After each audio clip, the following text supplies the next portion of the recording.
A paz do Senhor Jesus Cristo a todos vocês, meus amados e queridos irmãos. Fernando Aquino aqui mais uma vez para o nosso Medificando à Luz da Bíblia. Vamos falar agora aí da revista da editora CPAD, ok? Hoje é a lição 3 que está aí dentro desse tema para lá de importante, que são os ataques contra a Igreja de Cristo, as sutilezas de Satanás nesses dias que antecedem a volta de Jesus Cristo. Olha aí, gente, que tema importante.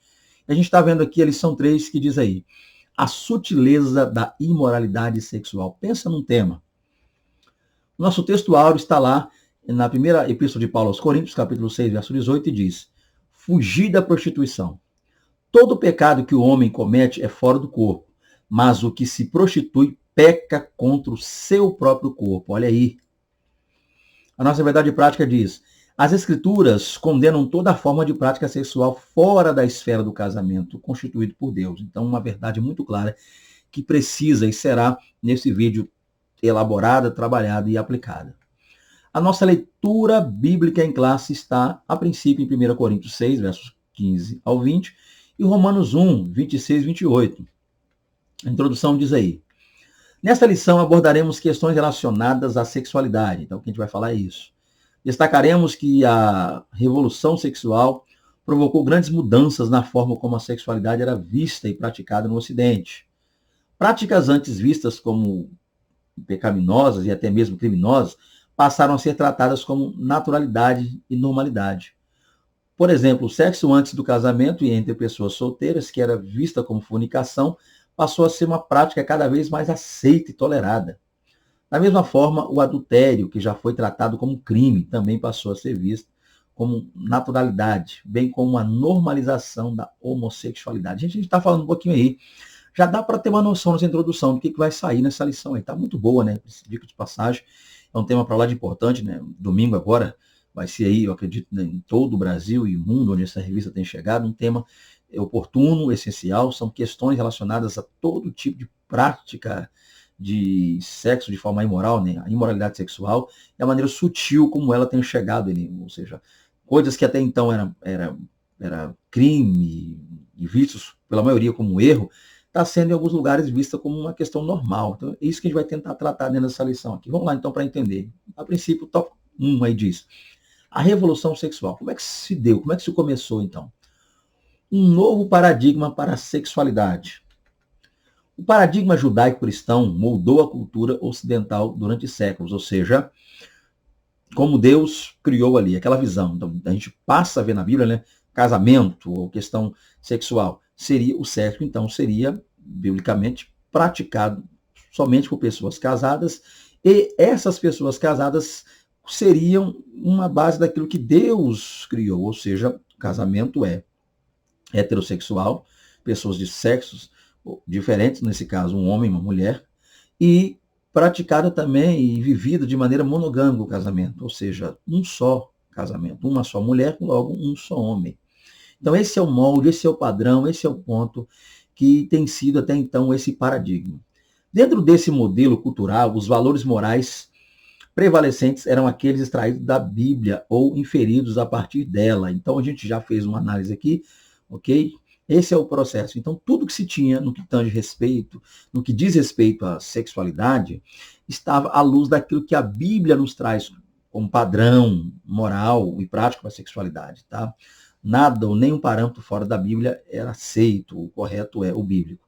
Dessa forma, as relações sexuais deveriam ser heterossexuais, como a gente acabou de citar, então, banindo, jamais havendo de maneira alguma a homossexualidade, e também monogâmica, ou seja, como a gente já citou aqui, um homem e uma mulher, não sendo consideradas normais ou aceitas nenhuma outra forma de expressão sexual. Então, o que a Bíblia nos mostra, o que é a verdade clara, tá? Embora não haja por todo mundo a aceitação disso, mas nós, cristãos, seguimos a Bíblia. Entendemos que a Bíblia não só contém, como é a verdadeira, a genuína, a inerrante, infalível palavra de Deus. Então, nós partimos inicialmente, não é nenhum pressuposto, não. Nós partimos da nossa fé, é toda ela baseada na Escritura, na palavra de Deus. Então, não é só algo criado pelo judaísmo ou pelo conservadorismo, mas é a palavra de Deus, é a vontade de Deus, é o desejo de Deus, tá? heterossexualidade e monogamia e são vontades plenas de Deus. É isso que a gente está vendo aqui a princípio, nesse primeiro subtópico. Continuando aqui, a quebra de um tabu. A partir dos anos 1980, cresce a indústria pornográfica e relação sexual antes do casamento torna-se uma prática cada vez mais aceita. O ponto é que a gente tem que entender aqui, a lição traz mais, né? Eu descrevi, peguei uns pontos aqui para não ser um vídeo muito extenso, muito grande, para não estender demais, mas o ponto é entender que, com o passar dos anos, aquilo que é tido, aquilo que sempre foi tido e sempre será tido como verdade na Bíblia, foi recebendo aí por algumas culturas, algumas alterações. E anos para cá, a questão meio que banalizou. Então a gente vê aí que essa questão, o namoro em si mudou nessa visão de namoro, embora a visão de namoro na Bíblia é completamente diferente, se é que é, ou se é que a gente pode chamar de namoro a princípio, né, a gente vê. Mas os casais passaram a ter, antes do casamento, mais intimidade um com o outro, desfrutar de mais intimidade. Isso acabou banalizando o que é aquilo que nós conhecemos como casamento. Como se não bastasse, né, uma questão, uma prática, eu diria até mesmo individual, no que tange o casal, também isso se propagou por culturas. No feminismo e outros movimentos foram chegando, e esses movimentos foram inserindo suas ideias, alterando, atacando a visão bíblica, e com o passar do tempo também questões ligadas a mercado, a dinheiro, como é o caso aqui, a indústria pornográfica, uma indústria que gira muito dinheiro. Já visto o fato de que essa indústria ela faz com que a pessoa encontre uma oportunidade de pecar, às vezes só oculto, num canto, tendo acesso a coisas ruins que podem levar a mente a pecar. Então a questão é que a cultura entrou para influenciar, tá? E acabou gerando todo e ampliando, gerando todo esse problema aí. Sentindo a pressão social e cultural, muitos dentre os evangélicos passam a fazer concessões a essa nova moralidade. Então o problema maior, eu não diria que foi tanto esse avanço, como a gente viu aí. Avanço não nem no bom sentido, que não há avanço nenhum nisso, né? Crescimento de indústria pornográfica e outras coisas mais, a maneira de mudar o namoro, a sexualidade, da maneira como foi vista, e uma base para isso é bom que a gente veja lá em Romanos, o porquê Deus entregou os homens às suas próprias consciências, suas próprias paixões, e isso gerou, então, toda essa série de coisas terríveis que a gente tem visto aí. Mas o problema fica pior quando evangélicos, cristãos, pessoas que se dizem amar e viver a Bíblia, acabam aderindo a isso, acabam sucumbindo diante disso, acabam achando isso normal. Às vezes usam até a própria Bíblia para tentar provar ou aprovar essas práticas que Deus abomina, práticas que aborrecem a vontade, o desejo, o coração de Deus. Então o problema torna-se maior quando os servos de Deus acabam aderindo a essas questões, tá? Esse tipo de modalidades aí. A relação sexual entre pessoas solteiras, o relacionamento extraconjugal e a homossexualidade passam a ser vistas com mais naturalidade. Então, até um tempo atrás, né, as pessoas tinham mais respeito, tinham mais pudor, pensavam muito antes de partirem para uma prática errônea, terrível e estranha como essa, mas hoje não. Parece que o medo de alguns foi acabando. Por quê? Porque acabaram encontrando até mesmo dentro do meio evangélico pessoas que aceitam, pessoas que, por assim dizer, acabam meio que não condenando essas práticas, não seguindo a Bíblia. E isso deu para aqueles que assim praticavam do tipo sexo entre namorados, entre solteiros, né, relacionamento extraconjugal, ou seja, adultério, pessoas praticantes de homossexualismo, encontrando aí nas Bíblias inclusivas, nas igrejas inclusivas, respaldo para continuar com suas práticas, e isso é claro.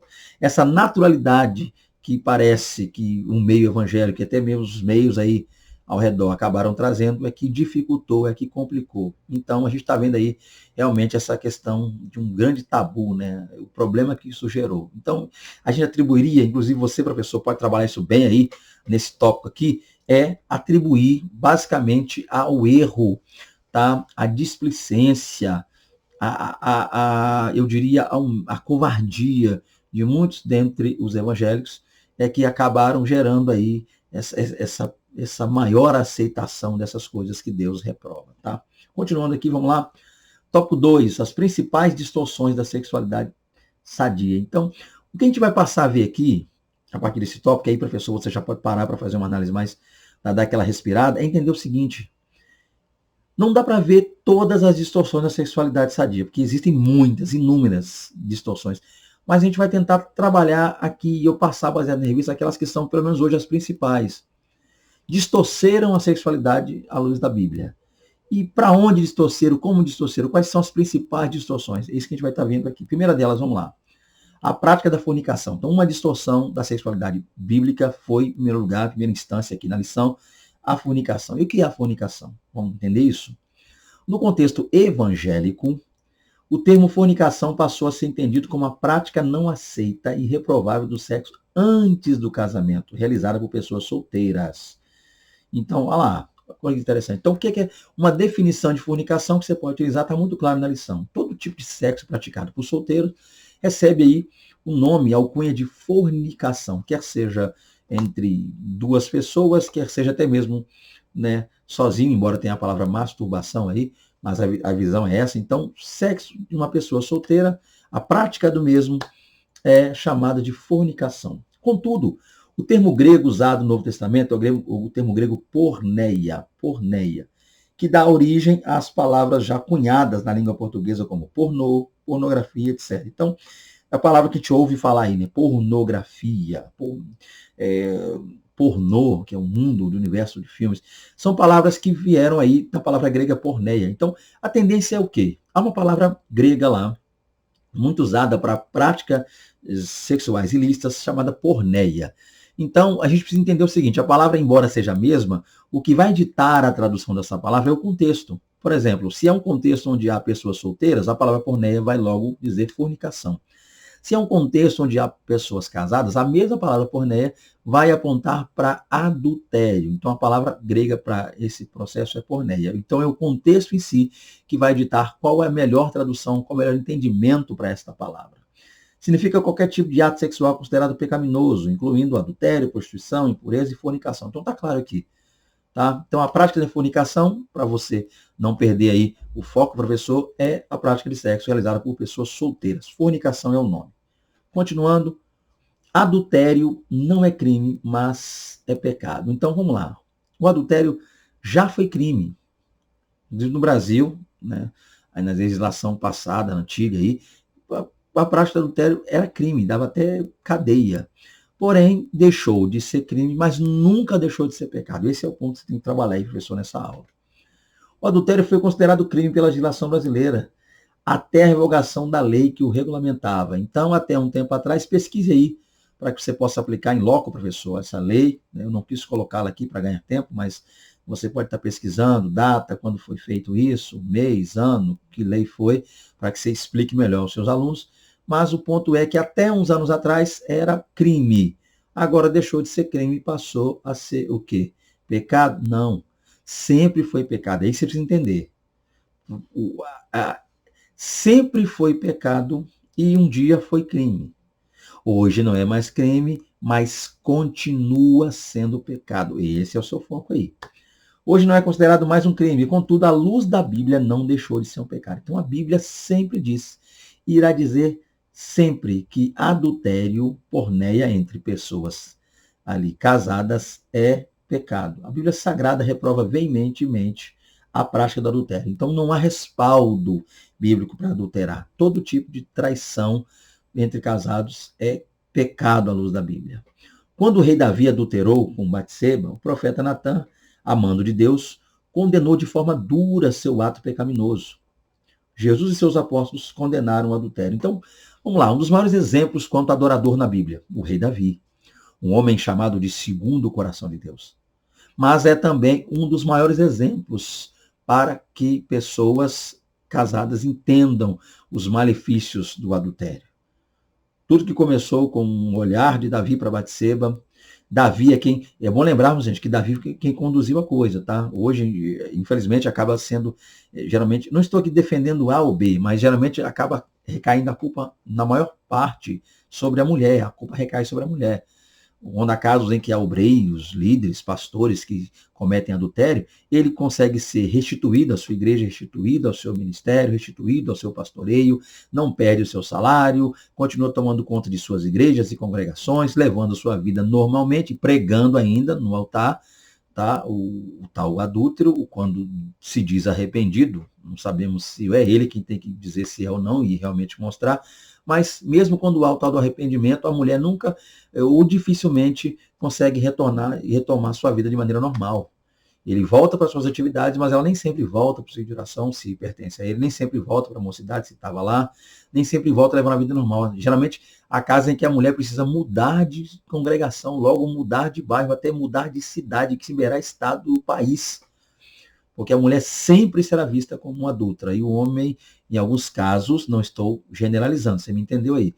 Mas na maioria dos casos que eu tenho visto e acompanhado, o homem sai de bonitão e a mulher quem sai de prostituta, é coisa pior. Então, nesse caso, para mostrar que Deus não tem, com Deus não tem isso, o rei Davi, um dos símbolos máximos da adoração a Deus, o homem segundo o coração de Deus, foi repreendido por Deus e pagou caro pelo seu erro, pelo seu pecado. Mas, glória a Deus, ele se arrependeu mesmo. Davi é um exemplo de um homem arrependido, ok? E nunca mais se ouviu falar de práticas como essa. Tá? Isso é maravilhoso. Então tá aqui, adultério não é crime mais não, deixou de ser crime na nossa legislação, tá? Mas pecado era, é e sempre será. Esse é o ponto, professor. Trabalhe melhor isso aí na sua aula. Continuando aqui, homossexualidade, uma contradição da ordem natural. Outro exemplo também, aí é a homossexualidade. Não há nenhum dado científico confiável que diga que a homossexualidade seja genética. Em outras palavras, não há como dizer que alguém nasce homossexual. Gente, a primeira coisa, principalmente para você, professor, porque não sabemos quem estará visitando aí a nossa igreja na hora do EBD, né? É público, aberto a todos, e é bom que seja assim mesmo, é entender uma coisa. De repente, alguém assistindo tenha dúvida quanto a isso, né? Gerou polêmicas aí esses dias, que elas são uma cantora, eu não estou nem para falar disso aqui não. Mas o ponto é o seguinte, que uma coisa fique clara aqui e agora. Nós, os cristãos, não sei se falo por todos aí que estão assistindo, pelo menos eu posso falar por mim, os que eu conheço, a minha família, minha casa, minha igreja, nós não temos nada, absolutamente nada contra as pessoas homossexuais, tá? Grupos LGBT e tal, não vou falar aqui porque eu não sei nem pronunciar, tá? Mas o ponto é que eu não tenho nada, e absolutamente verdade que eu estou dizendo aqui, eu não tenho nada contra quem decide ter uma orientação sexual diferente daquilo que a Bíblia diz que é o correto. Contra a pessoa, contra você, de repente está me assistindo aí, não tenho nada contra você. Eu te amo.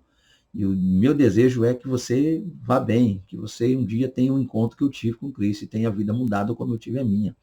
Tá? Embora eu não saiba como está a sua vida, ok? Mas eu posso falar da minha. Mudou completamente. Então, a questão é que nós servimos a um Deus Todo-Poderoso, que deixou para nós a sua palavra registrada, chamamos essa palavra de Bíblia Sagrada, e esta palavra, Bíblia Sagrada, traz para nós o desejo, a vontade de Deus. E traz também as coisas que Deus abomina, que aborrecem a Ele. Práticas, pensamentos, intenções que vão ao contrário de tudo quanto Ele deseja e anseia para nós, e ansiou até mesmo para você, quando criou a humanidade. Então, esse é o ponto. Nós não temos nada contra o homossexual, não temos nada contra a pessoa homossexual, mas nós não aprovamos essas práticas, porque essas práticas são contrárias ao que nós cremos, ao que nós aprendemos, ao que nós praticamos. Então esta é a única pura e genuína verdade. Tá? Não odiamos, não temos nenhum tipo de homofobia, que é o nome que se dá para isso, não. Tenho muitos amigos, pessoas que conheço, com orientação sexual diferente, pensam diferente, vivem diferente, a amizade é a mesma, a gente conversa, a gente se alegra muitas vezes, né? Há pessoas, inclusive, eu tenho pessoas, amigos homossexuais, que quando sabem que eu vou estar pregando no lugar, eles vão lá para ouvir a palavra, a gente conversa, tira fotos, né? Aí no meu Facebook, foto com essas pessoas, normalmente. Isso não muda nada, trabalhei durante muito tempo em empresas aí com pessoas homossexuais, falo amigos, parentes, pessoas da minha família. Então, gente, ou seja, entre parentes, isso não dá para ninguém assistir esse vídeo e querer usar isso contra, dizer que eu odeio, que não sei o que, isso aí não, aí já é demais. Aí você querer daí entrar na minha mente aqui e dizer o que eu estou pensando, no meu coração e a minha intenção, não. A verdade é clara, essa é pura. Nós não odiamos ninguém, quer seja homossexual, quer seja o que for. Nós somos contrários à prática, e é isso que a Bíblia nos ensina a fazer. Nós estamos aqui para defender isso com todas as forças. Aconteça o que nos acontecer, venha o que vier a nós. Defendemos o fato de que nós, assim como o nosso Deus, não aceitamos as práticas, mas amamos as pessoas que praticam e queremos ver mudança, vitória e bênção na vida dessas pessoas. Tá? Esse é o ponto. E aqui, voltando ao nosso processo, entender que muitos falam, mas eu nasci assim, eu não pedi para ser assim, me aceite como eu sou porque eu nasci assim. O problema é que essas pessoas que dizem nascer assim nunca nos representaram, nem elas, nem seus representantes, a militância, toda ela, nunca trouxe dados genuinamente aprovados aí por toda a comunidade científica ao redor do mundo, mostrando e comprovando realmente que alguém nasce homossexual. Então, isso, se existe, nós queremos saber, existe, cadê, está onde isso, que ninguém fala. Ou seja, fala, mas ninguém prova. Então, até que se prova o contrário, ninguém nasce homossexual. A verdade é essa. Continuando aqui, a realidade tem nos mostrado, e as pesquisas confirmam, que há gêmeos em que um é homossexual e outro não, mesmo possuindo a mesma constituição genética. Vou dar um exemplo aí. Se o problema da homossexualidade está ligado à constituição genética, então nós temos aí gêmeos, né? Temos duas classes, né? Univitelinos e bivitelinos. E nesse processo, os gêmeos idênticos, por que dentre gêmeos idênticos, mesma constituição genética, um tem uma opção, às vezes, sexual e outro diferente? Não eram para nascer do mesmo jeito, inclusive incluindo isso?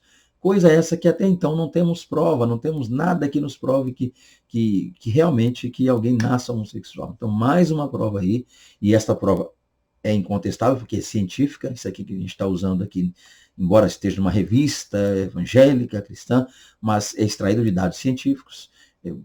Basta qualquer um ligado à comunidade LGBT ou à comunidade aí ligada à homossexualidade, que busque, que se assente com esses cientistas, vai ouvir a mesma coisa que a gente está falando aqui, embora de maneira mais técnica, porque não é minha área, não entendo na área, não sou cientista, não entendo isso, mas estou aqui usando um dado, uma referência da revista, que nos prova claramente que não há provas científicas que exista realmente alguém que nasça homossexual. Embora a questão hormonal é uma coisa, mas nascer não. A reprovação da prática homossexual se dá por conta de esta ser contrária à ordem natural da criação, conforme registrada na Bíblia, e não um fruto de preconceito. Então, vão alegar o quê? Que nós somos preconceituosos, que a gente não gosta porque a gente às vezes, sei lá, nos incomoda e a gente não quer ver a pessoa feliz. Não. A questão é o seguinte, a gente geralmente fala, cita e reprova, por quê? Porque por contrariar uma ordem natural. Nós cremos, nós somos criacionistas, cremos na criação como está na Bíblia. E a criação como está na Bíblia não comporta isso, não nos traz isso. Deus criou um homem e uma mulher, e o texto diz lá, macho e fêmea os criou. O homem, Adão e a Eva, né, mulher. Então a gente não vê, mais uma vez, tá? Não querendo trazer polêmica ou problema com ninguém, mas a Bíblia nos prova. Então, mais um detalhe maravilhoso. Ok? Então a gente não está aqui visando o preconceito, a gente está aqui simplesmente trazendo uma realidade, uma verdade que é a Bíblia Sagrada. Terceiro tópico, o padrão bíblico para uma sexualidade sadia. Já que a gente já viu as distorções, agora vamos ver o que a Bíblia ensina como sadio. Então agora é uma aplicação do que a Bíblia chama e mostra para nós que é correto. E a gente precisa, como cristão, atentar-se para isso. Em primeiro lugar, vamos lá. O sexo atende uma necessidade da criação. Em primeiro lugar, é isso. Uma das principais razões da prática sexual está associada à procriação. Então, uma das principais, repito, uma das principais, não é a principal não, é uma das. Então, como é que se vai procriar sem o sexo em si? Isso que é interessante. Isso que é interessante e maravilhoso, né? Então, uma das razões para a prática sexual é a procriação. Deus os abençoou, né? E disse, crescei e multiplicai, povoai a terra, está lá em Gênesis. Então, a gente está muito claro isso aqui. Deus disse, né, para o primeiro casal multiplicar e encher a terra, Gênesis 1, 28. Sem a procriação não haveria a perpetuação da espécie humana. Então, vamos lá. Então, se o ser humano não se procriasse, então a raça humana já teria sido extinta há muito tempo. O sexo, portanto, atende a uma necessidade premente da criação. Então, professor, divida bem o tópico. Aqui, que a questão de ligada a prazer, para para os cônjuges, não é para aqui. Aqui é só para falar de procriação, tá? E a gente vai passar para o tópico agora, outro ponto. Então aqui está mais que explicado, só de ler já está bem respondido. Continuando, o sexo como complementação e satisfação. Aqui sim. A Bíblia não condena a prática sexual quando ela é experiência dentro dos limites que o Criador estipulou. Então, o sexo, de acordo com o que Deus fez, a saber, o casamento, não tem nada que desabone ele. A prática sexual no casamento, ela é de acordo com o desejo de Deus, a vontade de Deus. Contudo, convém dizer que o sexo no casamento não deve ser visto como um fardo, mas como um espaço no qual um se complementa ao outro. Então, deve ser algo prazeroso. Isso é maravilhoso. Algo que ambos façam por amor, por desejo, por buscando agradar um ao outro. Isso é maravilhoso. Também não deve ser visto apenas como um dever ou obrigação a ser praticado de forma mecânica e sem amor. Então, não é do tipo, vamos, e aí? É uma coisa desejada, uma preparação, um anseio para que ele ocorra. Ambas as partes devem estar felizes antes, durante e depois dele. Deve haver satisfação mútua. Deve haver o cuidado durante ele para que ambos sintam-se bem, um pensando sempre no outro, né? Um querendo levar o outro àquele lugar maravilhoso. Isso é interessante, né? Atingir ali, oh glória. Então o ponto é esse aqui. Por fim, deve ser feito com amor, de forma que o casal se sinta satisfeito e realizado. Ao término dele, tudo correu bem. Agora, quando um só chega na linha, atravessa a linha de chegada e deixa o outro para trás, não é bom. Então, que o homem entenda isso, aprenda, o marido, a compreender, aprenda a lidar melhor com essa área junto à sua mulher, questão sexual, aprenda a conhecer não só o corpo, mas os desejos e anseios da sua esposa, e vice-versa, a mulher também o marido. Então, o sexo é uma complementação. Procriação, vimos no slide passado, no subtópico passado. Agora também, para complementar, ou seja, um complementar o outro, para que haja a satisfação mútua. Continuando aqui, o pastoreio cristão e a prática homossexual. Vamos lá. A questão é, quando um pastor é procurado por uma pessoa que é homossexual e essa pessoa, de repente, tem dúvidas, né? A pessoa baixa a guarda e procura um pastor. O que fazer? Vamos entender isso aqui. Mesmo reprovando o comportamento homossexual, por ser incompatível com os valores cristãos, a igreja não deve de forma alguma deixar de enxergar a pessoa do homossexual como alguém que foi feito à imagem e semelhança de Deus. É uma alma, é uma vida, é um ser humano, é uma pessoa. E a gente nunca pode olhar para a pessoa com os olhos da prática, olhar só para as práticas da pessoa, mas principalmente para a pessoa em si, para o ser humano, alguém que precisa, carece da graça e do amor de Deus, tá? Olhar com amor.